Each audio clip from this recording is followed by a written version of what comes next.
Hey everyone, I should be live, but as always, I require some kind of confirmation of my existence. So I'll let somebody tell me that I exist. Unfortunately, it looks like my guest is running behind, so we may have to it just be a solo stream with just me. Um, so we'll stay tuned. If he drops in, then we'll get rolling, and if he doesn't, then we won't, and I'll reschedule because he's going to be a great guest. He's got a lot of really interesting projects on the go, but I totally understand if there's been a malfunction of technology. So just a little bit of housekeeping before we get on.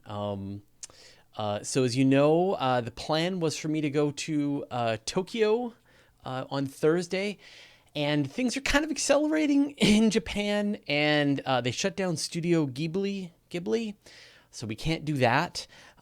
They've shut down a bunch of other stuff. Looks like some schools are closing down. So at this point, I think we're going to postpone our trip. Clearly, the timing is getting pretty bad, and I don't think it's the right time, which is heartbreaking and is going to cost me some money. But at the same time, like, I can just see that the country is kind of on high alert. A lot of the world's on high alert right now, and I'm not worried about getting sick from the coronavirus, but I can just see that it's kind of it's going to be sort of described as like a panic ghost town, and so I just kind of can see it's not the right time to just go on a trip where you're just trying to have fun. So it sucks. Logan is sad because this was our plan. We were going to go and just have fun and just, just hang out and check out all the new video games and eat interesting food and see all the stuff that I've wanted to see. And like, I gave Logan the choice. I'm like, where do you want to go in the world? Like, and then I waited for the right time to pounce, and then cheap flights came up, and so we booked the trip. But clearly, like, it's not the right time. Like, I just know, like, that the whole country is on tenterhooks, and I don't want to contribute to it, and I don't want to be a part of it, to make their life more difficult to try to organize me having a good time, right? Like, I could just imagine, right? Like, if I've got the flu and I'm trying to also be a good house host, it must be tough. So I've already spent money on flights and hotels, and that money's gone. And so and then we'll wait, and then maybe we'll wait until things settle down, and we will take another crack at it. So Larry Beckins, 2 words: travel insurance. Yeah, I have some travel insurance, so I will, I'll sort of see what I will get back, but it might very well be that I have to eat everything. Who knows? I'm not really thinking about it right now. At the end of the day, I could just see that it's just not the right time to travel, which is bad, because I'm like the kind of person who's like, don't worry about this kind of thing, but I can see that the country is worried about this thing right now. Like, the news is bad. Anyway, so what's bad news for me is good news for you, which means that I will almost certainly be around for all the various shows over the next couple of weeks. So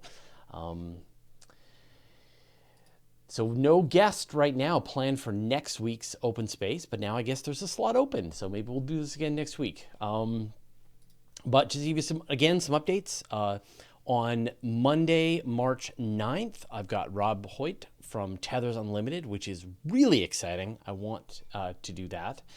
Of course, we've done a lot of videos about Tethers Unlimited, so that's going to be really exciting. On the 12th, at a funny time, is the Jim Al-Khalili, who is just going to be great. Again, he's a very famous broadcaster in the UK. So we're doing it at UK time, but I will give you an updated calendar as we get there. Then the Monday after that, we've got Susanna Kohler, who runs Astrobites and is part of the American Astronomical Society. And then the week after that, again at a funny time, is Ryan Watkins, who's another lunar researcher. So we've got a bunch of really good stuff planned coming up. So I guess it's good that we'll have another just me hanging out episode, and we'll see if Phil can. Phil may very well just drop in, so we'll see what happens. Yeah, we've got Jim, which is going to be great, and for the whole hour. So I feel really honored that we're going to be able to just hang out and chat. So tell Logan the Nautilus will do that. Yeah, no, I absolutely. Japan's not going anywhere, and it's the one place that he wanted to go to more than anywhere else. Me too. So we will definitely be back. So I guess as we wait for Phil to either show up or not show up, why don't we just shift into what we normally do, which is just talk about your questions. And I'm going to try and kick into like real spacey space questions. So, right, one last piece of information. We've got the new episode of The Guide to Space tomorrow, which is all about the Artemis landers options. And it's a long episode. We put a lot of work into this one, so I hope you really enjoy. That's tomorrow, premiering at noon, much to the chagrin and sadness of a bunch of people who have made their concerns noted to me again, giving me the thumbs down, and I have responded politely as I can. So, all right, let's get into some of your questions. Let's see. So good friends will be posting some questions, hopefully, for me. Delicious Plum. Since this is a moon-themed show, has China's space agency recently sent a rover to the moon? Yeah, the Chinese have sent a rover to a pretty interesting place on the moon, which is the moon's southern pole, in the permanently shadowed sort of the region on the far side near these permanently shadowed craters on the moon.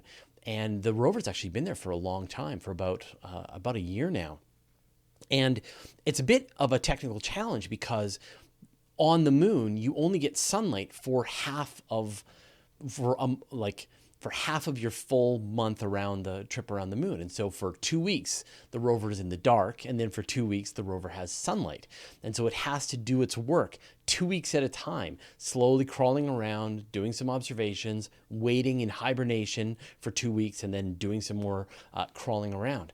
And so it's sort of an interesting technical challenge. On the first day that they landed on the moon, on the lander, they actually tried to grow some plants, which apparently worked out okay. And then, of course, they would die in the cold while they're waiting for that next lunar day to happen. But the Chinese, and they also put a rendezvous, like a communication satellite on the far side of the moon that will then retransmit all of the messages from the lander and the rover back to Earth, which is something that nobody has done so far. And in fact, that relay satellite has a pretty cool radio telescope on board that's actually going to be helping astronomers map out the universe at some of its earliest ages. So it's a pretty great mission. And in fact, some new photographs were released from the Chinese Space Agency just a couple of weeks ago that showed some interesting rocks that they've been looking at, some weird mysteries. And the Chinese have been doing a really good job of keeping the information flowing out onto the internet. I mean, normally we as space journalists have a really hard time keeping up to date on what's going on with the Chinese Space Agency. They're fairly secretive. You find out about things sort of after they happened, not when they're in the works, which I think is sad for them, right? It's a detriment to them building enthusiasm for their projects. And so they just don't get as much. In fact, the Japanese Space Agency released a whole bunch of information about their new Phobos mission last week. And we were able to write and cover it on Universe Today. We just wrapped up writing and shooting a video for the lander. And so, for the people who are working at these space agencies, the more they can get this information out into the public, out onto the internet, is just great. And so anyway, so we know now that the Chinese are planning on sending another lunar lander, probably within the next year or so. The next on the Chang'e series, 5. Let me just get the. I think it's Chang'e 5. I'm not sure when it's actually going, and I'm trying to remember what their plans are for the next one. Right, sample return. So the plan right now is to launch at the end of this year with another lander, and this one is going to be a sample return. So they're gonna fly, land in a similar location, gather up some lunar regolith, and bring it back to Earth, which is sort of a tremendous accomplishment. To be able to bring a sample back from another world is tough, and that sort of again puts China into that next level. I mean, really, only Japan, NASA, and the Soviet Union were able to bring samples back from another place. And so to be able to pull this one off is going to be terrific. They're also going to be doing a Mars mission. They're going to send a Mars rover this summer at the same time that NASA is sending its Mars 2020 rover, and the European Space Agency is sending its Rosalind Franklin rover. So the Chinese are really rocking when it comes to space exploration. And of course, the long-term goal for this whole thing is to have human footsteps on the moon. If you see their logo, it's in their logo. So it's the moon and it's a foot. So that's the plan. Is to bring humans back to the moon. And so I guess, obviously anyone who works at the Chinese Space Agency who is watching this, as much transparency as you can provide us to help us get the word out on what's happening would be great. So I hope that answers your question. Veronica Cura on Twitch asks, do I have any other travel dreams? I do, but I'm really fortunate that I get to travel a lot. I mean, almost too much, which I know is sort of like is a bad problem to have. When I've been fortunate enough to be to Europe. I've gone and seen rocket launches in Florida. I've been to Florida many times. I've been up and down the West Coast many times. Europe, Australia. I was gonna try to go to Asia. So I've done a ton of travel. I'm really fortunate to do it, and now it's sort of. And anyone who does travel quite a lot knows, like, it's fun for a while, and especially if it's leisure travel, it's great. But for business travel, it's really hard on you. It's hard on the body, hard on moving through time zones, and a lot of the time you don't get a chance to be a tourist. You're too busy just working in a place that's unfamiliar and uncomfortable. So I try to minimize the amount of non-leisure travel that I do. But, where would I want to go? I mean, I wanted to go to Japan, okay? But I think that was top of my list, is the place that I wanted to go. But I would love to go to other places in Asia as well. I'd love to go to Thailand. I'd love to go to Seoul. So, they're just going to have to get pushed down the queue a little bit. From Ever in Transit 42, has all of the moon been mapped? Yeah, so the moon has been mapped in incredible detail at this point, thanks to NASA's Lunar Reconnaissance Orbiter, which is sort of like the partner to the Mars Reconnaissance Orbiter. It's like a really powerful telescope that is in orbit around the moon right now. They just take tons and tons of images. It's been operating for a long time, and has given us images of the surface of the moon so precise, so detailed, that we can see the footprint tracks of the astronauts walking around the Apollo landing sites. So you can actually, all of the Apollo landing sites have been imaged from space, and you can see where they left the lunar roving vehicle, where the landers were, where the various experiments were set up, and you can see the footprints, the tracks moving back and forth like they were walking in the snow. And so it's kind of it's amazing, the level of detail. And what's great now is, like, they're able to see fresh new craters, impacts that have happened on the surface of the moon. And this was sort of part of the hope, was in talking to Phil. Phil Metzger is an expert in lunar technology and about regolith and mining it and how we can use that to support our future space-based economy, as well as Ryan Watkins, who's going to be coming in 2 weeks. She is as well super knowledgeable about the moon. So I'm trying to sort of queue up a bunch of guests. And again, Rob Hoyt from Tethers Unlimited. I'm trying to, I'm super fascinated about this idea of space-based manufacturing and assembly and construction and harvesting, in situ resource acquisition. And so I'm trying to bring on the kinds of guests who are working on that stuff today, who can actually talk about what is the current state. Let's get some reality so we know where we actually stand.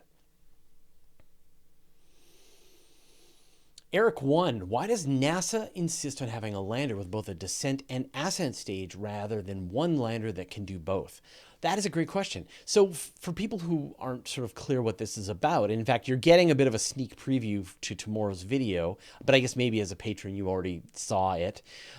But so the Artemis mission for NASA's return to the moon is going to be quite different from what was done in the Apollo era. So sort of run your mind back to the Apollo era, right? Where the Saturn V took off, flew, lost all of its stages, flew to the moon, orbited around the moon. The lander went down to the surface while the command module continued to orbit. Then the ascent module disconnected, the astronauts went out, did some science, got back into the ascent module and flew up to the command module, and then they flew back, right? And then you've got humans go from the Earth to the moon and back. With the Artemis system, the way it's going to work instead is you're going to have the Lunar Gateway, which is going to be orbiting around the moon. You're going to have the Orion capsule, and then all of the separate parts of the lunar landing system fly to the gateway, and then they're going to be assembled, kind of like the way spacecraft are assembled at the International Space Station, right? I mean, not assembled, but, the way they do spacewalks and things like that, right? And they're going to build the stack. And the stack is going to consist of 3 vehicles. You're going to have the transfer module, you're going to have the ascent module, and you have the descent module.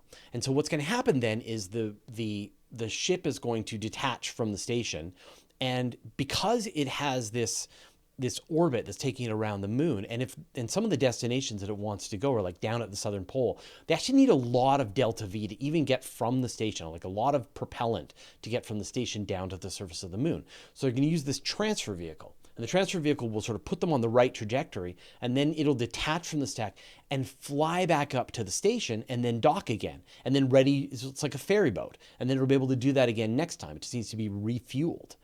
And then the ascent and descent module will fly down to the surface of the moon. They'll land on the moon. Astronauts will do their thing, then they'll get back into the ascent module, leaving the descent module down on the surface of the moon and fly back up. And so now you've got the descent module will sit on the moon, like what happened with the Apollo missions, but you can reuse the transfer module and the ascent module for the next mission.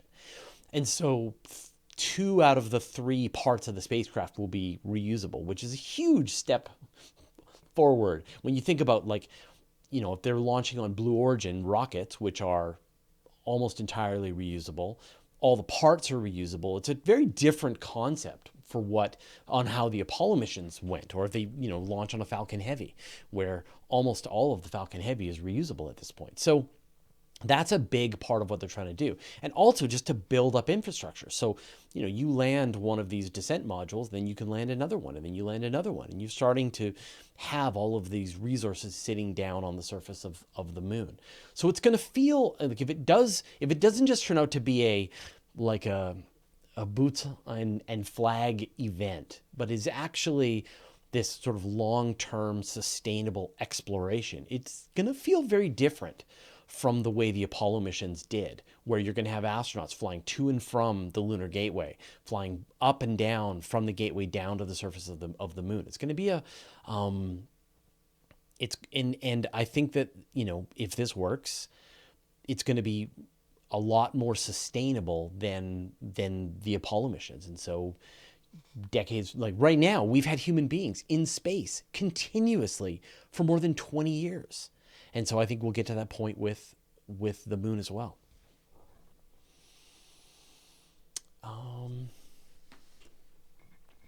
Jiro the Hero. What determines whether a rocky planet has a magnetosphere? So I'm going to use this to segue into a topic that I really want to talk about. So right now we think that the magnetosphere of the Earth, we're almost certain that it comes from the rapidly rotating iron core that's inside the Earth that acts like a dynamo, kind of like a great big electromagnet, creating the magnetosphere around the Earth. And we don't see one of these global magnetospheres around Venus, and we don't, and even though Venus is like the same size as the Earth, and so something different happened on Venus that shut down its internal dynamo, and we don't see it around Mars. Although with Mars, it's Mars is smaller, cooler, so it makes sense that it cooled down and it's whatever dynamo it once had just kind of locked up and now it stopped having. But we do see it around, say, Jupiter, and Jupiter, of course, we know probably has this rotating core of metallic hydrogen that performs that same function as the core of the Earth to provide this global magnetosphere. And so one of the things that's really interesting is astronomers are proposing this as looking for how a magnetosphere interacts with the solar wind from the star as a way to detect planets out there in the Milky Way. Because when the solar activity is really high and a lot of the particles are hitting the magnetosphere, you get a very specific kind of radio emissions that come off of the planet that are detectable with a telescope on the far, or like a radio telescope on the far side of the moon, or like the Square Kilometer Array, or some really big sensitive radio telescope.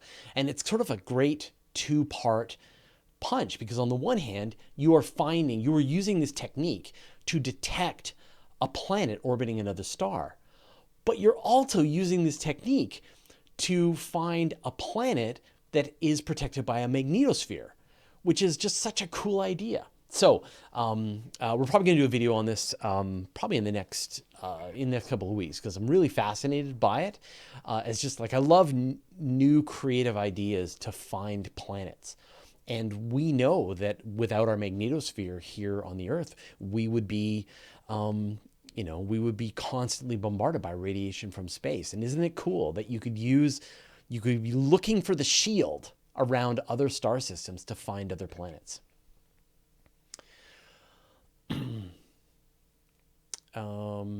Aaron's. Is the flag still on the moon now that it's 2020 when they land on the moon from the 1960s? Yeah, all the flags they left on the moon will still be there.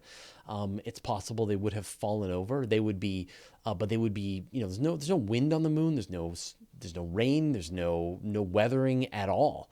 So they're probably bleached white because they've just been sitting in this intense sunlight for very long periods of time, but they're going to still be there. So if anyone ever ends up going back specifically to the Apollo landing sites, they'll find the flags, and the flags will just be like really faded and bleached because of that intense ultraviolet radiation. Special Katana, how long before the moon drifts away from the Earth? Will it ever escape orbit? Yeah, the moon is slowly drifting away from the Earth by about 1 centimeter a year. And I think we did some calculations one time that it was going to take about 50 billion years for the moon and the Earth to become tidally locked to each other. And when that happens, then the moon will stop drifting away. The moon and the Earth will both be showing each other the same face forever, right? Just going around and around. The Earth will turn and the moon will be in the sky in the exact same spot all the time. But 50 billion years, right? That's crazy. It's going to take a long time before that happens. So the sun will have died, expanded, turned into a red giant, blown out its outer layers, died. And still the moon and the Earth will be tidally locked to each other. So Tesla Ranger, why do astronomers use parsecs and writers use light years? That is a great question. I don't know. For people who don't know, a parsec is a very specific way that astronomers measure distance. And a parsec is like 3 point something light years. Like it's a little over 3 light years. And the way you get at a parsec is, kind of obtuse. It's essentially when you measure the position of a star on one side of the Earth's orbit, and you can measure an angle, sort of using trigonometry, measure the angle to that star, and then you wait 6 months until the Earth is on the other side of its orbit, and then you measure the angle to that star again, compared to the background of the universe. The star is going to kind of blink back and forth a little bit from one position to the other. And that the angle that you get from that movement of the star forms this great big triangle, and astronomers measure one part of that and they call it a parsec. And then they use that as a standard method of measuring distance in the universe. And yet there is the other method, which is light years. And of course, I, as a science journalist, much prefer to describe things in, oh, nice. John Holaran says, parsecs are not obtuse, they are acute. Oh, you win the internet, sir. But yeah, like, I love the idea of measuring distances by the amount of time that it takes light to travel, right? The distance that light can travel in a year is an enormous number. And yet, when we look out into space, we can start to imagine things using that to sort of try to wrap our heads around these just incomprehensible scales. And parsecs are just another number, but they're more arbitrary. And so it just doesn't seem to, but I would love to know. I mean, it's just like astronomers consider stars based on the mass of the sun, and they'll use their own little terminology. While, a lot of times we'll use things like kilograms or tons or things like that. I don't know. It's a funny thing. I would love, if there are any astronomers in there, I would love to know why astronomers will stick with parsecs and kiloparsecs and megaparsecs, right? Like the Hubble constant is measured in megaparsecs per second. And, so but in my mind, I just roughly multiply. Whenever I see parsecs, I just multiply by 3 to give me light years. Not that light years are really helpful, right? Like, who can wrap their head around 100 million light years away? But I guess it's easier than 30,000 parsecs, kiloparsecs. Anyway, it's a funny thing. Dimes Recon, do they plan on using the descent stage to store fuel that they produce experimentally or some other purpose? So one of the things that they're going to be doing, all right, let me sort of explain this, a bunch of pieces here. So with the Lunar Landing System, NASA is planning on following the same strategy with providers that they did with the supplying astronauts to the International Space Station. So they've got one provider, SpaceX, who's providing Crew Dragon, and then they've got another provider, Boeing, that's providing Starliner. And the plan is to have both options running all the time and to just keep using those two providers. And if one, has some problems with software or perhaps reaching orbits, they're able to continue working with the other one.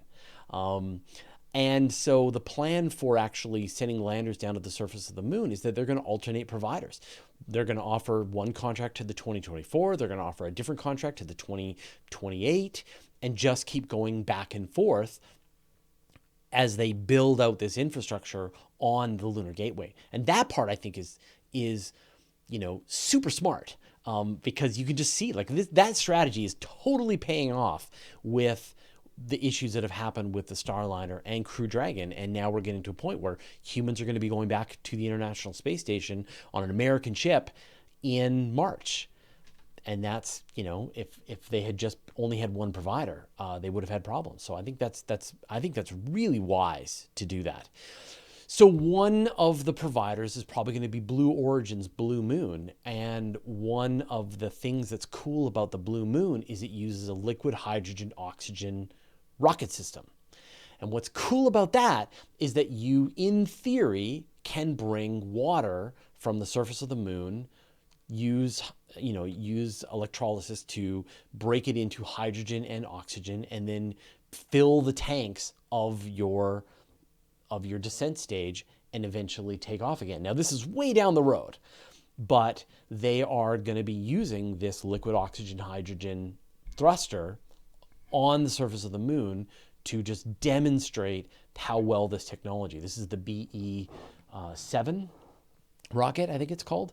And so I think it's a sort of a really great long-term idea about how they're going to be able to test out this idea of in situ resource acquisition, that they're going to get resources to fly away from the surface of the moon from the moon. And I think that's, the more of that kind of testing is the best that we can see. Paranormal. I'll be doing a special episode on Katherine Johnson. Probably not. So for people who don't know, Katherine Johnson was the mathematician who was featured in Hidden Figures. And she passed away just recently at the age of 101. And if you haven't seen Hidden Figures, it's a great movie. I really enjoyed it. As someone who knows a little bit more about how NASA works, it was sort of, it felt a little, I don't know. Anyway, I'd love to know what sort of people's feelings were, what it was like at NASA during these times. But it's a great, inspiring movie, very lighthearted, but also, dealing with some really complicated issues. And I really enjoyed it. And she passed away, and sort of was sounds like an amazing woman. I don't think we're going to do an episode on it, although now that I'm talking about it, I'm getting kind of stoked on it. But we're definitely going to be covering her in Universe Today. So remember that I do run a website, so we'll be probably covering it there as well.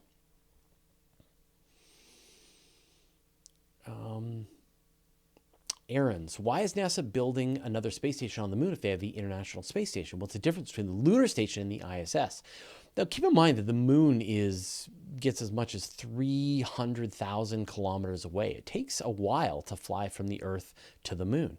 And the kind of hardware that you need at the moon is kind of different than what you need floating in low Earth orbit. Part of it is that you're much farther away from the Earth. Any astronauts going there are going to need they're going to need better radiation shielding when they're outside of the Earth's protective magnetosphere.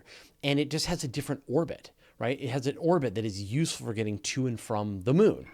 That's different from the International Space Station, which serves purposes here closer to Earth. So it's hard to kind of really think about how far away the moon really is. And so it makes sense to provide a small way station. In the beginning, it's only going to be a couple of modules, right? You're going to have two modules in the beginning. You're going to have the power and the propulsion module, and you're going to have the habitation module, and then they'll build up more of that infrastructure as they get, over time. So I wouldn't be, it makes sense that, and eventually we will have a space station at Mars, right? In fact, I could see us having a space station at Mars before humans ever land on the surface of Mars, even though I'm sure that would drive Elon Musk crazy. But I think that, there's some real value to, like, for example, going and setting up on Phobos, because, anytime you can take a break on the way making one of these long journeys, it makes a ton of sense. Drones and Bones. What's a good 500-ish telescope that I can take photos with? That's a tough one. So if you want to do astrophotography, I don't think you can really do it with a $500 telescope. Now, you can do some of the bright things. So here's what I would recommend. I would recommend getting a camera, an inexpensive DSLR camera, like an older, like I just sold my Canon 5 Mark II for like $500. So you should be able to buy one of those. And they're a terrific camera. They're like a game changer, very sensitive, lots of megapixels. And you can get other cameras, older ones like a Canon EOS or even a Canon T3 you can do for even cheaper. And then I would get sort of a nice fast lens, something that does like a nice wide field of view. And then I would get a tracking mount. And then you can put the camera, and you can use the camera for all kinds of things, right? You can go and take bird pictures, you can take pictures of your friends and family, but you can also use it for astrophotography. And then you put the camera on the tracking mount, and then it tracks the sky as it's watching the sky. And you can take these nice long exposure pictures. And if you put a better lens on your camera, you can take stuff like Andromeda or some of the cool star clusters or the Orion Nebula or things like that. And that sort of fits within that $500 budget. You can go the other route and get like a nicer telescope, like a Dobsonian, that is like a really great telescope to look at stuff in the sky. And then you can get a mount on your telescope, on the eyepiece, that lets you clip your phone onto the eyepiece and take pictures through the eyepiece. And for very bright objects like Saturn, Jupiter, the moon, Venus, Mars, and even some deep sky objects, they look great, and they look even great. And there's even like an astrophotography mode. Like my phone will have an astrophotography mode. So that's my recommendation. The problem is that to really take pictures like this guy here, that's about a $1,500 setup. And that's like the bare minimum to do the kind of astrophotography that's going to start making you happy. And so, but I recommend go the camera route with a tracking mount. And again, the mounts are like $100 or so. Celestron makes one. I think Ioptron makes one. There's a few of these. And then practice. And then you'll know whether this is the hobby you're going to want to do forever or not. And if not, well, then you still have a camera that you can use for other things.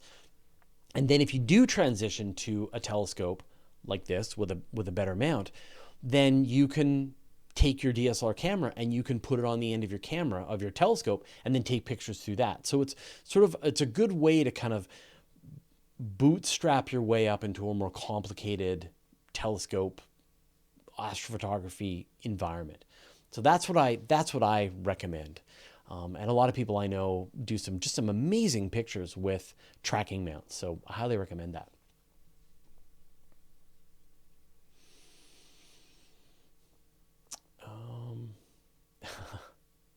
Let's see. So Dustin King, what do you think of the idea of an Earth-Mars cycler? Hey, Terranaut, I'm not Phil Metzger. I'm Fraser Cain. Unfortunately, Phil, I think, is clearly not able to show up. So, he's been sick. Yep. So he is sick. So we'll reschedule and have a time when he's able to show up. So, unfortunately, he's not able to make it. Sorry. I know I kind of look like Dr. Metzger, but I'm not. Okay, so Dustin King asks, what do you think about the idea of an Earth-Mars cycler? So the idea of an Earth-Mars cycler is a space station that's going to fly from the Earth to Mars on a regular basis and be able to give astronauts a place to stay as they shift to and from one place to the other. And I think that's a great idea. I mean, just like in general, I am a huge fan of just overall infrastructure in space. The more, if we have a space, we have the International Space Station, and then once you have that infrastructure, you think of reasons to use it. Once there is a space station going around the moon, there will be lots of things that we can use that station for. And having some spacecraft that's regularly ferrying people to and from Mars more safely than just taking a one-shot spacecraft, I think makes a ton of sense. So I know this was Buzz Aldrin's is a big fan of this idea, and I would just love, really any more just infrastructure that we can have in space to continue just laddering up into becoming that solar system spanning civilization that we know we will eventually become. It's great to begin that process. Jiro the Hero, since Mars doesn't have a lot of nitrogen, where could we get it from? Could we use another inert gas as an alternate to make breathable air? Yeah, that's a tough one. So there are things that are very common here on Earth, like nitrogen. Like there's literally just an unlimited amount of nitrogen. There's tons of nitrogen on Venus. In fact, there's like twice as much nitrogen on Venus as there is on Earth. In the Venusian atmosphere, but the thing that Mars is starved for is nitrogen. Of course, we need nitrogen for plants, for breathing, right? As an inert gas, as part of the atmosphere that we breathe. And it could very well be that we'll have to import nitrogen, that nitrogen will be precious on Mars. And and that there will need to be regular shipments of nitrogen brought in from Earth, and they have to be really careful not to lose it because they use it for growing their plants and for breathing and for all these things that are really important to them. But so whether it's nitrogen or not, maybe they'll find some source of nitrogen that they can mine and it makes that problem go away. There will be something.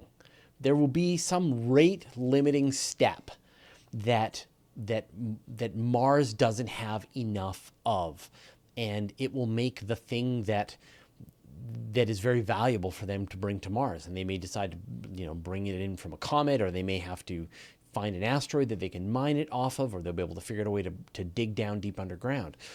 And it's just important. I mean, we've seen this happen all the time in the past, right? There are certain, this is what trade is about, is that there are certain things like here in Canada, right? We have plenty of trees and uranium and gold and natural resources, right?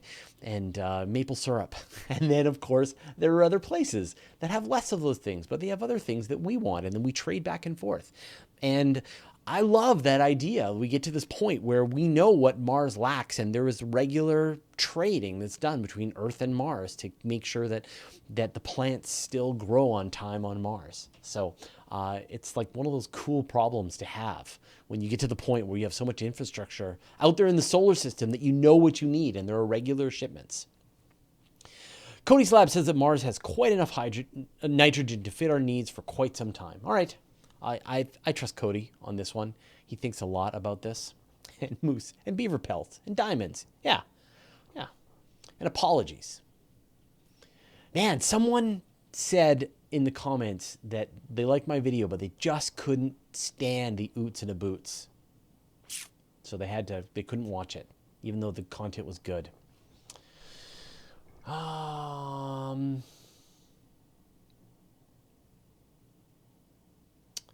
Sean Marston, hey Fraser, my daughter Sophia and I love your show. She has a report coming up about a planet and chose Jupiter for her planet. We would love to hear your ideas for a couple of things to include. Wow, that's awesome. Congratulations on having such a cool space-focused daughter. Jupiter is an amazing planet. Man, what would I talk about if I was like doing a science project on Jupiter?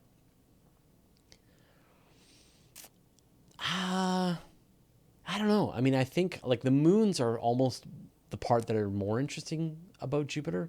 Io. Have you heard there's a mission that's going to Io that's been announced by NASA? There's Europa, of course, with its geysers. So, and then Ganymede, which is like the biggest moon in the solar system. So I would focus more on the moons, but also like the incredible pictures that are taken of Jupiter from the Juno spacecraft. I mean, you just can't go wrong with all those pictures. So let me know how it goes.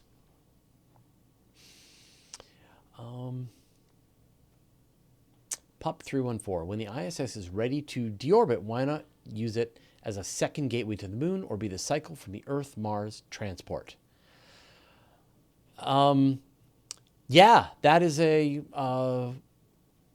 great question. A lot of people always wonder, like, why can't we use the International Space Station to fly to and from like the moon, like use it for some other purpose? And the problem, of course, is that it's really heavy. It's really big. Its purpose is really to be orbiting the Earth. And it really can't go, it would require an enormous amount of fuel to take it away from low Earth orbit. And then it doesn't have the kind of shielding that you would want a spacecraft to have that's outside of the Earth, outside of the protective magnetosphere. And it's getting old, right? It's requiring more and more maintenance every year. So at a certain point, it's just going to have to be deorbited. And so it's just not the right vehicle to take out to the moon. And although it seems like in your mind, and it doesn't have the right orbit, right? It's got an orbit. Like it's really important to wrap your head around this, that like you've got the Earth and you've got the International Space Station flying around the Earth, and it's going 28,000 kilometers per hour in orbit, very fast.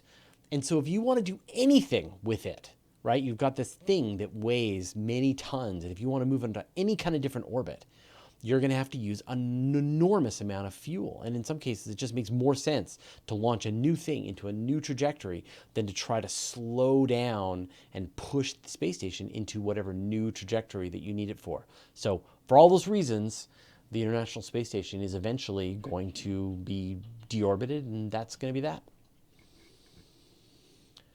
Hiroshi loves you. Can a base on Deimos help for asteroid mining? So Deimos is actually, so Deimos is one of the two moons of Mars, right? There's Phobos and Deimos. And Deimos is one of the easiest places to reach in the entire solar system. Like if you look at the ladder of difficulty of places to reach, you've got low Earth orbit, you've got the moon, and then next pretty much is Deimos, because it's in Mars's gravitational well, but you don't actually have to drop down into the Mars gravitational well and then get back out again. And so it's like the first easiest place to go to outside of the Earth-Moon system.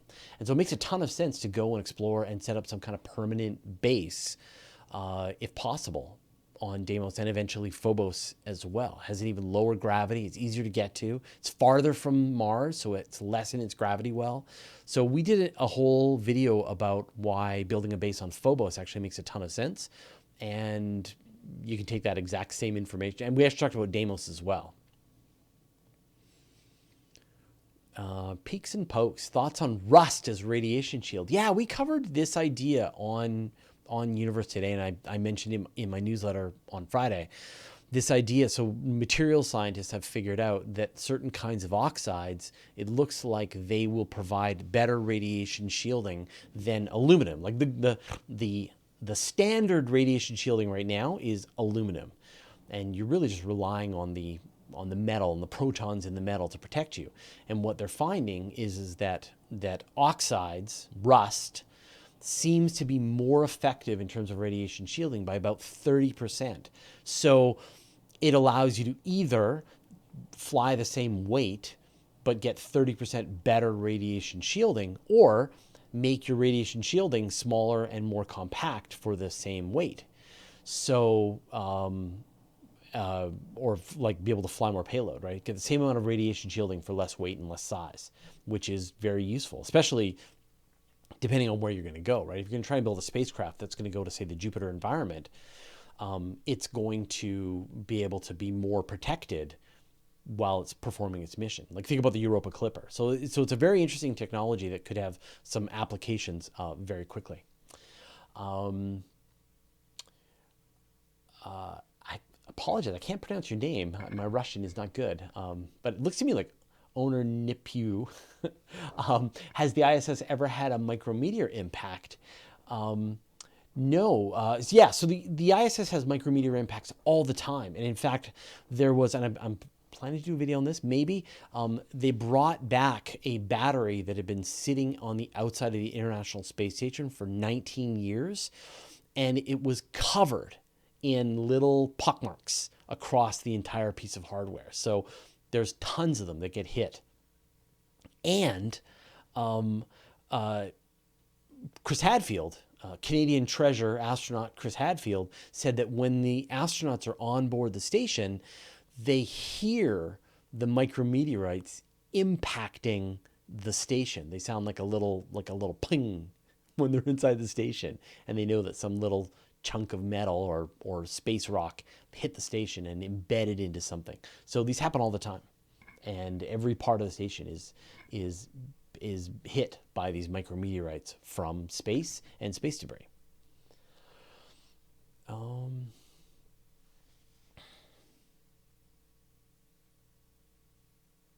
Sergio Botero, could it be that there are thousands of moonlets orbiting the gas giant, but we can't see them yet because they are just a few meters long? Yeah, it's almost certain that there are many, many more moons that are orbiting around the Jupiter and Saturn. It's just that the smallest size that we can see from here on Earth using the Hubble Space Telescope is about, I think it's like about 1 kilometer across. So small, but you know, when you think about the size of a space rock, like a kilometer across, is still pretty big. So, but you can it's almost certain, right? When there is a permanent uh, meteor tracking system, asteroid tracking system set up in the Jovian system. It will be tracking all of Jupiter's moons down to some arbitrary thing. We'll say, well, once it's a meter across, it's no longer a moon. But you would just imagine that Jupiter has a ton of things orbiting around it, and they would be found. It's just the better telescopes you get, the more moons Jupiter and Saturn and Neptune and Uranus seem to have. I mean, it's even thought that there are more moons for the Earth, but they're going to be like a boulder. They're going to be an asteroid that randomly joins the Earth in its orbit around the sun for a couple of years and then drifts away again. So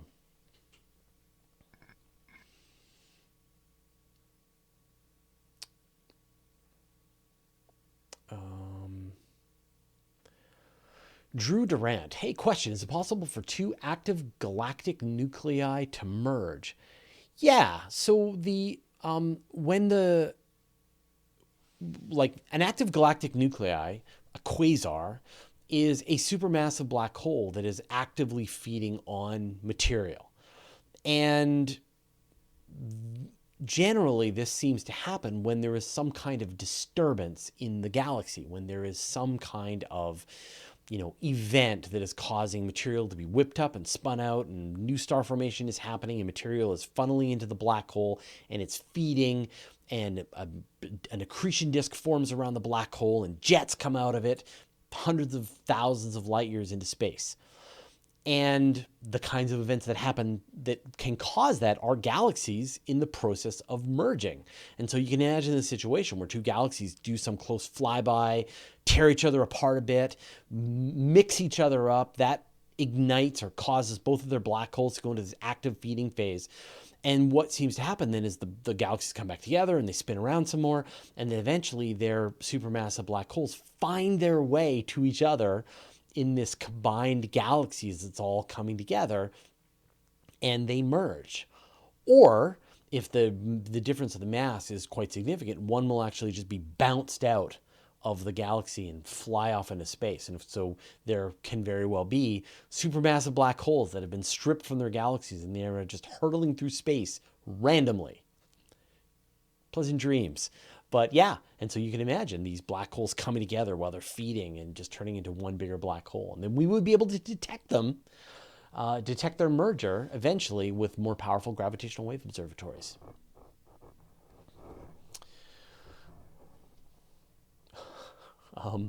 Robert Nogueira, Pepsi Cola is famously to have approached a project like Starlink, where the name Pepsi would be projected in the sky in a similar manner that Starlink does. Have you ever heard about this project into the 90s? Yeah, it was shut down. What a terrible idea. Oh, do not do that. Like I can understand the horrible sacrifice of losing a little bit of our night sky so that we can have internet reach the rest of humanity. But so the rest of humanity can be advertised some sort of carbonated beverage? No, thank you. There have been several ideas. There was this ball that was shot into space that was mirrored and was theoretically going to be quite bright in the sky, and a lot of people were quite against that. There's been an idea to build like a sculpture that will fly in space and be bright seen from the Earth. I think these are all just terrible ideas, right? Like the sacrifice that I'm willing to make is the one where humanity is made better, but humanity is not made better by advertising. There was another idea as well that someone was planning like a grid of satellites that had mirrors on them, and they would be able to sort of turn themselves depending on where the sunlight was at. And they could, as you said, they could make graphics, they could spell out things in the sky as they went over some event. What an awful idea. Do not do that. Whoever you are. No. You do not have my vote. I will not invest. Mike McHugh, is there a black hole at the center of all galaxies? There is a supermassive black hole at the middle of almost all galaxies. So, the vast majority of them have a supermassive black hole. And it really seems like the formation process is that the black holes and the galaxy around them sort of formed in lockstep from the beginning of the universe until now, and sort of bigger and bigger building blocks. But there are a few notable exceptions that have been found. One of them is, in fact, the galaxy M33, which is the galaxy in Triangulum. It's one of the biggest, most well-known galaxies in the sky. You can see it with your eyes in really dark skies, but it doesn't seem to have a supermassive black hole in the middle of it. But in general, supermassive black holes are at the heart of pretty much every galaxy out there.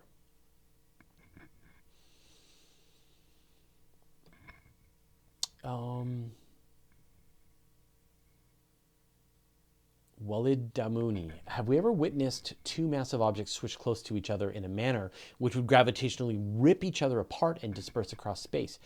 We have not seen it like directly, immediately, but we have seen it in the process. I mean, the best example is galaxies merging together. And so we can see galaxies that are slowly tearing each other apart with great big tidal tails and streams of stars that are being siphoned away from one galaxy to another. We can detect things like eclipsing binaries and stars which are in situations where one galaxy is feeding on material from the other.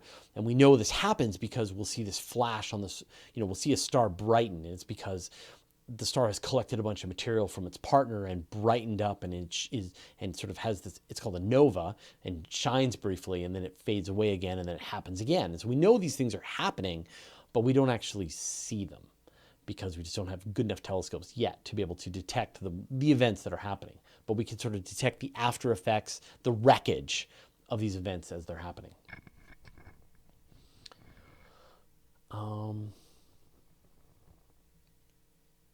John Holleran, who does or should have the right to prevent space advertising or mega constellations that will be too light polluting? It's a great question. I mean, it's sort of like the same question of like who decides whether or not we can pollute the oceans, right? The oceans, nobody owns the oceans. They're a shared resource for all of humanity. But there are treaties that prevent overfishing. There are treaties that prevent certain kinds of pollution being dumped into the oceans. And so the countries have to come together at the United Nations or whatever and agree that they're not going to pollute space with advertising, and set some requirements. I mean, space is an environment, and those laws should get figured out, because if they don't, then people will just use it willy-nilly. And we know that there will be consequences, right? That we know that just space junk that will prevent future people from being able to fly to space will be an issue.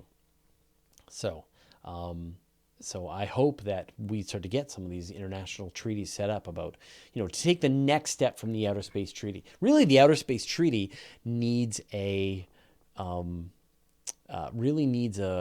update.